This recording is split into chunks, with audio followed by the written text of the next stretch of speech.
Greetings world. We are anonymous. Our exposure today is of President Donald J. Trump's choice of Jeff Sessions to head the Department of Justice. It seems you are failing the safety of the citizens of the United States with a proven terrorist attack on our government.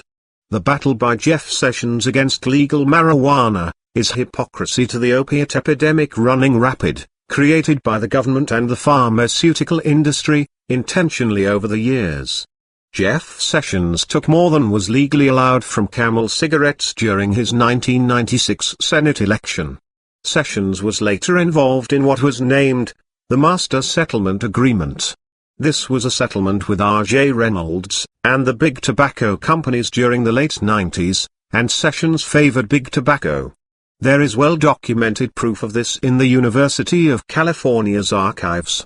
Furthermore, Jeff Sessions is expected to handle a large workload, because there are missing key staff members.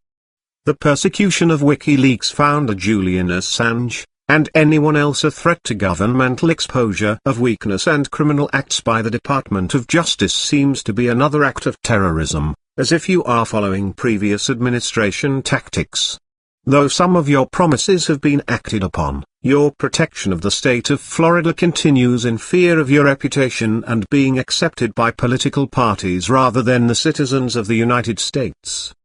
The choices of United States federal prosecutors appointed are only a name change with the same agenda. The Glades County Sheriff's Department of the 20th Judicial Circuit Courts of Florida, controlled by State Attorney Stephen B. Russell, were to have been found to laundered over $71 million in drug money in 2015 for the cartels, with no action taken by these officers of the law, and no arrest of any kind being made. On February 19 of 2014, a couple traveling from Florida to New Hampshire were arrested on federal charges of drug trafficking, thousands of dollars in cash, and bomb-making materials. Dean Smoronk has a proven history of being a drug dealer, working with dirty drug enforcement agents, and his FBI sources' arrest seemed to have disappeared. The U.S. Attorney's Office and District of South Carolina would have great knowledge to this situation, as well as the Sumter County Sheriff's Office, who made this arrest with A.T.F. agents. Smoronk, and his former deceased girlfriend, Christine Sullivan, have been roaming freely back and forth from New Hampshire to his Cape Coral, Florida home, in Lee County, Florida, for over 3 years. Sullivan and Jenna Pellegrini were found stabbed to death and beaten, on January 29, 2017, on Smoronk's property, while he was allegedly in Florida checking on his rental home. They laid there for 2 days prior to him coming home and finding them.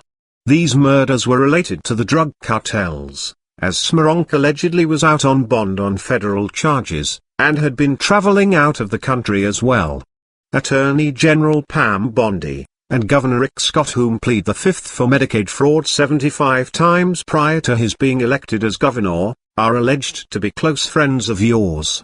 Attorney General Jeff Sessions and the President of the United States' appointment of Beth Drake as head prosecutor of the United States Attorney's Office in South Carolina, would have inside information on this proven terrorist attack. Your allegations of fake media attacks on yourself are one of truth. The only way to get to the truth and end corruption, to drain the swamp, are through sources such as WikiLeaks. Many reporters over the years that have classified information or knowledge of dirty CIA have been found to come up dead, under false reports of suicides. The information WikiLeaks has provided to the world is one of truth, and the real criminals preside under your watch.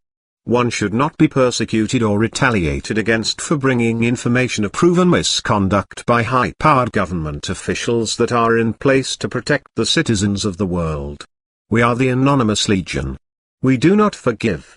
We do not forget. Expect us.